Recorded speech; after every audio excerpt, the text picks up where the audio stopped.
Hello, Treasurer. Sarah Elks from the Australian newspaper. You've got to quote Tim in your question because he quoted you in his. I agree with him about sudden and unpredictable deadlines. Right.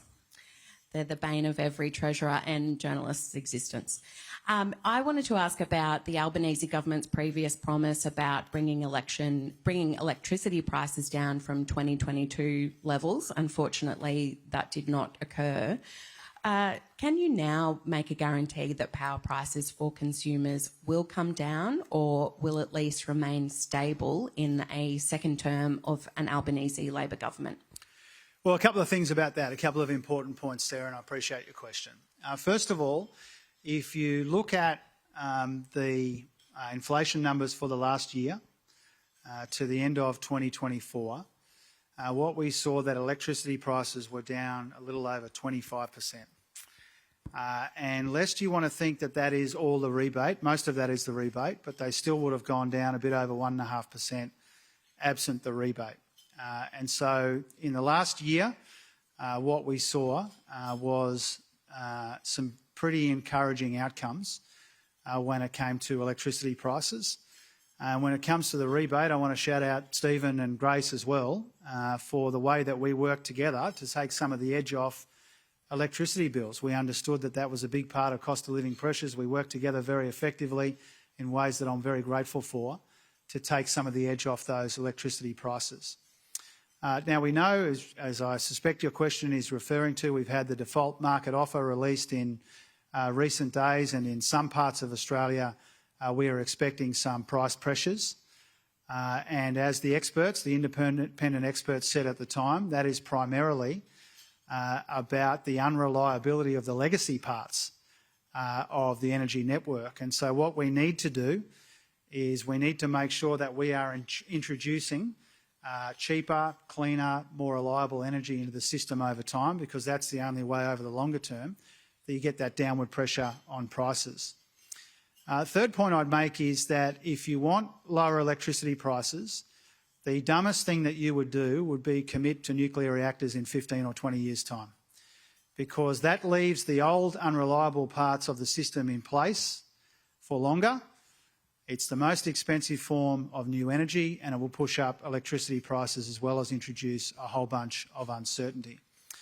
Now, to finish on the point you made about the 2022 levels, which I suspect is why you've asked for the microphone back.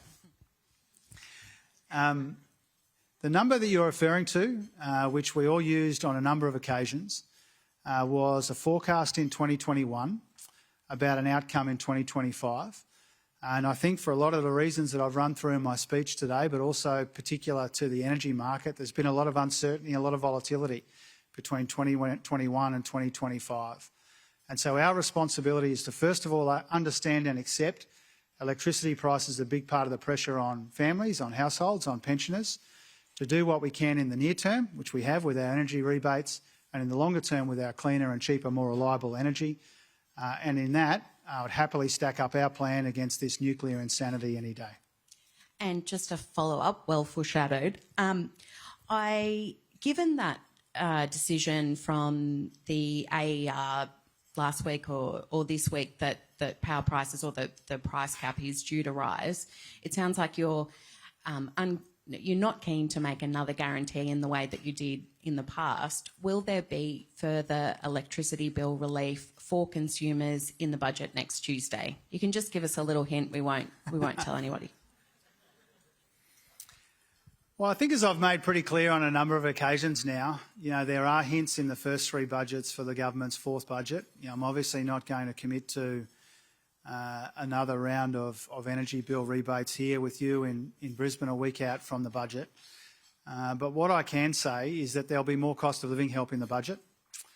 The form of that will be made clear to you over the course of the next week or so, because we understand that people are still under pressure despite this quite remarkable progress that we're making together in our economy. And so there'll be cost of living help. It will be meaningful and substantial, and it will be responsible. It will be affordable. We can't do everything that we would like to do because of the fiscal and other constraints that we have.